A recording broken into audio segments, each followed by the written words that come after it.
오늘 우리에게 주신 하나님 말씀 함께 보겠습니다. 시편 25편 12절에서 22절 말씀입니다. 여호와를 경외하는 자 누구냐? 그가 택할 길을 그에게 가르치시리로다. 그의 영혼은 평안히 살고 그의 자손은 땅을 상속하리로다. 여호와의 친밀하심이 그를 경외하는 자에게 있으며 그의 언약을 그들에게 보이시리로다. 내 눈이 항상 여호와를 바라봄은 내 발을 그물에서 벗어나게 하실 것이미로다. 주여, 나는 외롭고 괴로우니 내게 돌이키사 나에게 은혜를 베푸소서.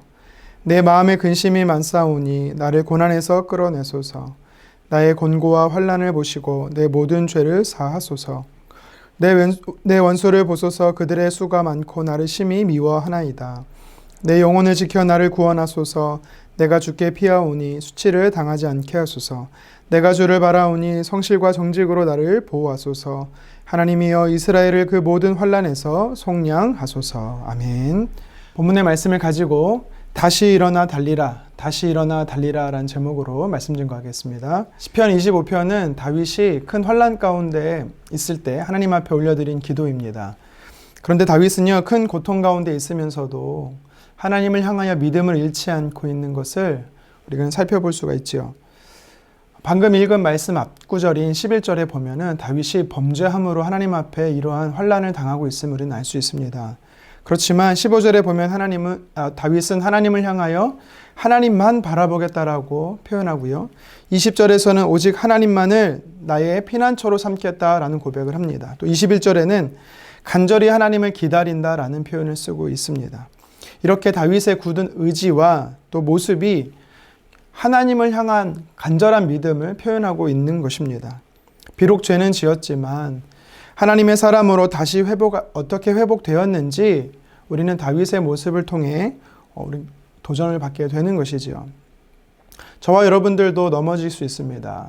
특별히 죄로 인해 넘어질 수가 있는데요.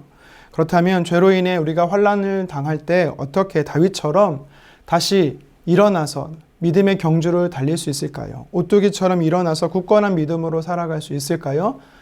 몇 가지 본문을 통해서 살펴보도록 하겠습니다. 첫 번째로 우리가 영적으로 다시 일어나 믿음의 경주를 할 수 있는 첫 번째 방법은요, 하나님을 경외하는 것입니다.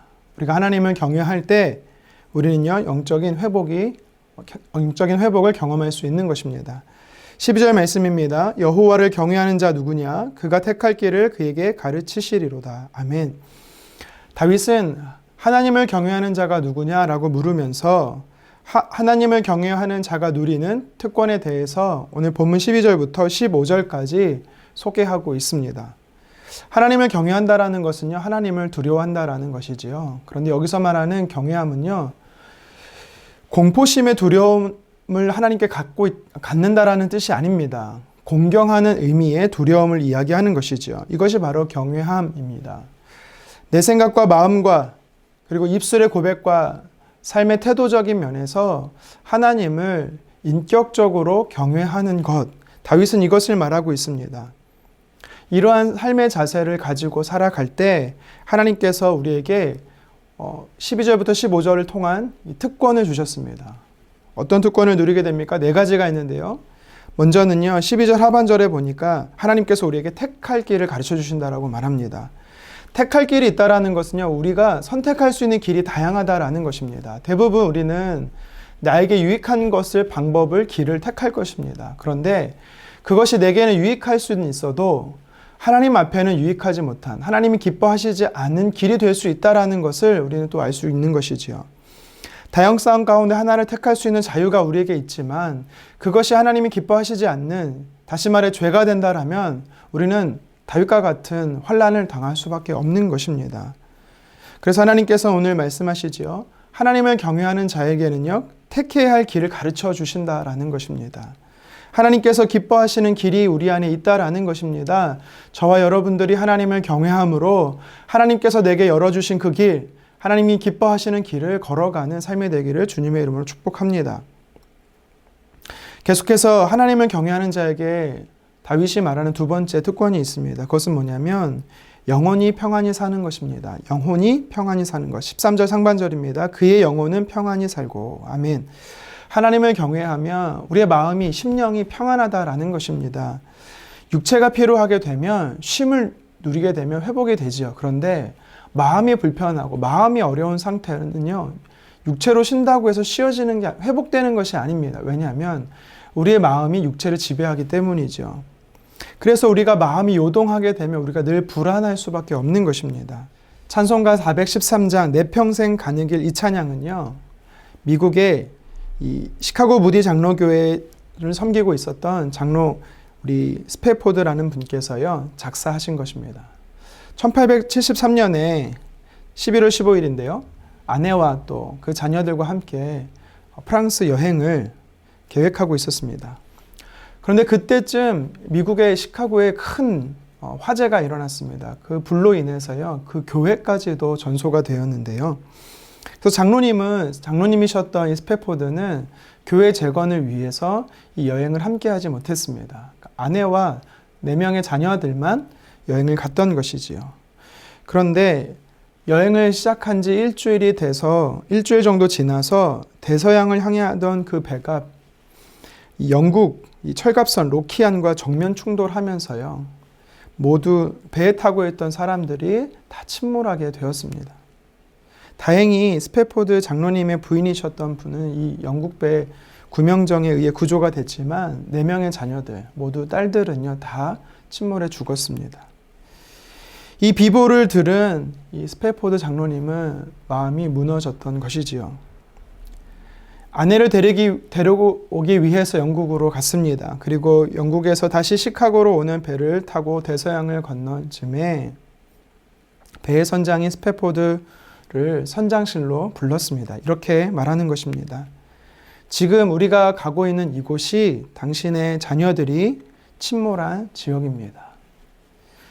스패포드는요, 원망과 절규가 아니라 그 자리에 엎드려 하나님 앞에 기도를 했습니다. 이렇게 고백을 했습니다. 내게 어려운 고난이 닥쳐왔지만 그래도 하나님을 의지합니다. 그리고 그때 지었던 시가 바로 찬송가 413장이지요. 1절 가사입니다. 내 평생 가는 길 순탄하여 늘 잔잔한 강 같든지 큰 풍파로 무섭고 어렵든지 나의 영혼은 늘 편하다. 내 영혼 평안해, 내 영혼 평안해, 내 영혼 평안해. 한순간에 4명의 자녀를 모두 잃었습니다. 그 자녀들이 침몰한 바다 위에서 평안하다라고 고백하는 이 스패포드 장로님의 고백. 사람으로서는 결코 불가능한 상태죠. 하나님께서 그 심령을 평안하게 해야만 가능한 것입니다. 괴롭고 고통스러운 순간이었지만 하나님께서 평안을 주셨기 때문에 이런 고백을 할 수 있는 것입니다. 하나님을 경외하는 자, 하나님께서요 그 마음의 평안을 허락해 주신다라고 말씀하십니다. 계속해서 다윗은 하나님을 경외하는 자에게 주시는 세 번째 특권에 대해 이야기합니다. 영육의 번영이지요. 번성입니다. 13절 하반절입니다. 그의 자손은 땅을 상속하리로다. 아멘. 땅을 상속받는다라는 것은요, 이 땅에서 우리가 살아가면서 누리게 되는 물질의 복을 이야기하는 것뿐만 아니라 이 땅의 삶을 끝으로 우리가 천국에 가게 되는 우리의 영적인 본향, 천국을 우리가 구원을 기업으로 받는다라는 것에 대해서 다윗은 이야기하는 것입니다. 그래서 우리가 육적인 것뿐만 아니라 영적인 번영을 누린다라는 것이죠. 4번째 특권도 얘기합니다. 하나님을 경외하는 자, 4번째 특권이 무엇입니까? 14절입니다. 여호와의 친밀하심이 그를 경외하는 자들에게 있으며 그의 언약을 그들에게 보이시리라. 아멘. 하나님을 경외하는 자에게는요, 하나님께서 친밀함 가운데 하나님의 뜻을 가르쳐 주신다라는 것입니다. 마치 문제를 내는 사람이 답을 가르쳐 주는 것과 똑같다라는 것입니다. 창세기 18장 17절에 하나님께서요, 자신을 경외하는 아브라함을 향해 뭐라고 표현하고 계십니까? 여호와께서 이르시되 내가 하려는 것을 아브라함에게 숨기겠느냐. 아멘. 하나님께서는요, 아브라함에게 자신의 뜻을 알려주시겠다라고 말씀하시는 겁니다. 요한복음 15장 15절에서도 예수님께서는 그의 제자들에게 이렇게 표현을 하지요. 이제부터는 너희를 종이라 하지 아니하리니 종은 주인이 하는 것을 알지 못함이라. 너희를 친구라 하였노니 내가 내 아버지께 들은 것을 다 너희에게 알게 하였음이라. 아멘. 그렇습니다. 예수님은요, 제자들과 친밀함 가운데 하나님의 뜻이 무엇인지 내게 가르쳐 주신 하나님의 뜻을 제자들에게 다 가르쳐 알게 하겠다라고 말씀합니다. 저와 여러분들에게도 동일합니다. 하나님은요, 하나님을 경외하는 자에게 하나님의 뜻을, 하나님의 말씀을 가르쳐 알게 하시겠다라는 것입니다. 정리합니다. 우리가 다시 일어나 영적인 회복을 통해서 하나님이 달리게 하는 그 믿음의 경주를 어떻게 달릴 수 있습니까? 바로 하나님을 경외하는 것이죠. 공경함으로 하나님을 두려워하는 것입니다. 하나님께서는요, 경외하는 자에게 이렇게 4가지의 특권을 주셨습니다. 바른 길을 선택할 수 있게 하시고요, 마음의 평안을 주시고요, 물질의 복뿐만 아니라 영적인 복, 구원을 허락하십니다. 뿐만 아니라 하나님의 뜻이 무엇인지 알게 하신다라는 것입니다.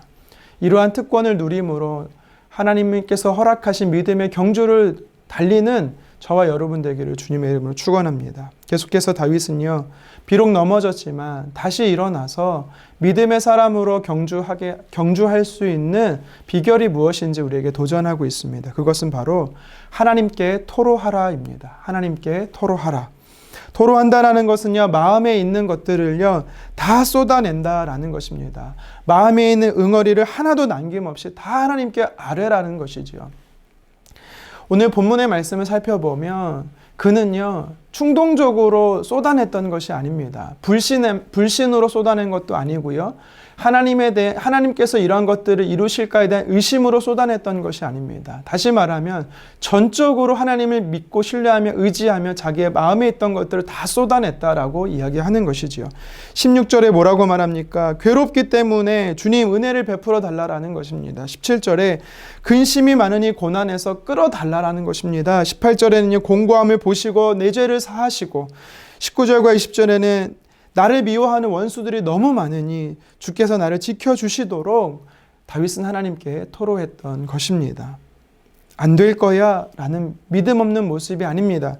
반드시 해주실 것에 대한 신뢰로 하나님께 토로하는 것입니다. 그렇습니다. 우리 하나님은요, 우리의 고백을 귀 기울이신다라고 말씀하세요.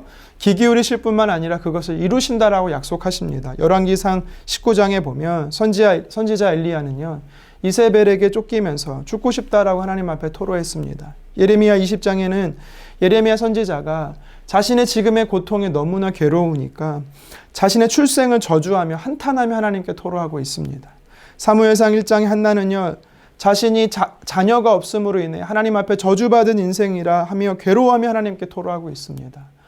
이들의 모습들이 다 믿음 없는 고백의 토로가 아니었습니다. 하나님을 향한 간절함과 절박함과 간구함을 통해서 하나님께서 들어주시도록 토로했던 것이지요.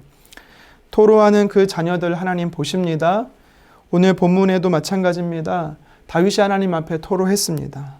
그 토로했더니 하나님께서 어떻게 역사하십니까? 예레미야 선지자에게 그 상황을 건지셨고, 한나에게는 자녀를 주셨고, 또한 엘리야 선지자에게는 새로운 사명을 주님께서 허락해 주셨던 것입니다. 그리고 오늘 본문의 다윗도요, 죄 가운데 하나님 건지셔서 다시 왕으로서 살아갈 수 있도록 그 역할을 허락해 주셨던 것입니다. 저와 여러분들은 연약합니다. 우리는 날마다 넘어지고 쓰러집니다. 그래서 주님이 늘 필요하고 주님 없으면 우리는 살아갈 수가 없는 것입니다.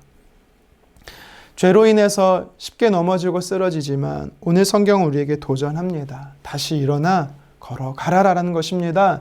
다시 회복해서 믿음의 경주를 달리라라는 것입니다. 어떻게 우리가 다시 영적인 회복을 경험할 수 있습니까? 다윗처럼 어떻게 영적인 회복을 경험할 수 있습니까? 오늘 다윗은 우리에게 2가지로 도전했습니다. 첫 번째는 하나님을 경외하라라는 것입니다. 하나님을 경외하면 다시 믿음의 경주를 달릴 수 있는 것입니다.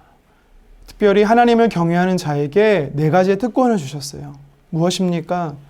그 가야 할 길을 가르쳐 주시겠다라는 겁니다. 늘 평안을 주시겠다라는 겁니다. 물질과 영적인 복을 허락하시고요. 그리고 하나님의 뜻이 무엇인지 알게 하시겠다라는 것입니다. 그리고 하나님께서 우리에게 하나님을 경외하는 것뿐만 아니라 다윗을 통해서 하나님께 토로하라라고 말씀합니다. 그것이 우리 영적 회복을 주는 비결이라는 것이지요. 그렇습니다. 오늘도 우리는요, 내 마음에 담겨있는 아픔들, 상처들이 있다라면 우리가 다른 사람에게는 말할 수 못할지라도 하나님 앞에 나아가서 우리의 마음을 토로하기를 간절히 소망합니다. 주께서는 우리에게 도전하십니다. 다시 일어나라는 것입니다. 죄의 자리에 머물지 말고 어둠의 자리에 앉지 말고 그 길에서 함몰하지 말고 일어나 하나님께서 우리에게 주신 그 사명의 길을 달리라라고 도전하십니다. 어떻게 달릴 수 있습니까? 하나님을 경외하는 것입니다. 그리고 하나님 앞에 내 마음을 전심으로 아뢰는 토로하는 것입니다.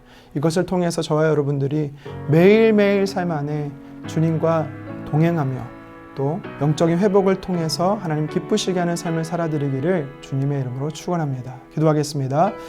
주님, 다윗은 비록 죄로 인하여 고난을 당하고 환난 가운데 있지만 그것으로 끝난 인생이 아니라 다시 회복되어 일어나서 하나님께서 허락하신 그 믿음의 경주를 달려갔습니다. 주님, 우리도 다윗처럼 넘어질 때가 참 많이 있습니다. 죄로 인해서 쓰러질 때가 참 많이 있습니다. 그래서 주님이 필요합니다. 주님 도와주시옵소서.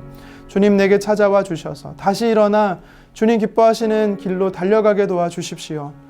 하나님을 경외하게 도와주시고 내 안에 있는 모든 것으로 주님 앞에 아뢰는 토로하게 도와주셔서 하나님 이러한 방법들을 통해 비결을 통하여서 오늘도 주님의 하나님의 사람으로 그 사명의 길을 걸어가게 도와주시옵소서. 감사드리며 예수님의 이름으로 기도드리옵나이다. 아멘.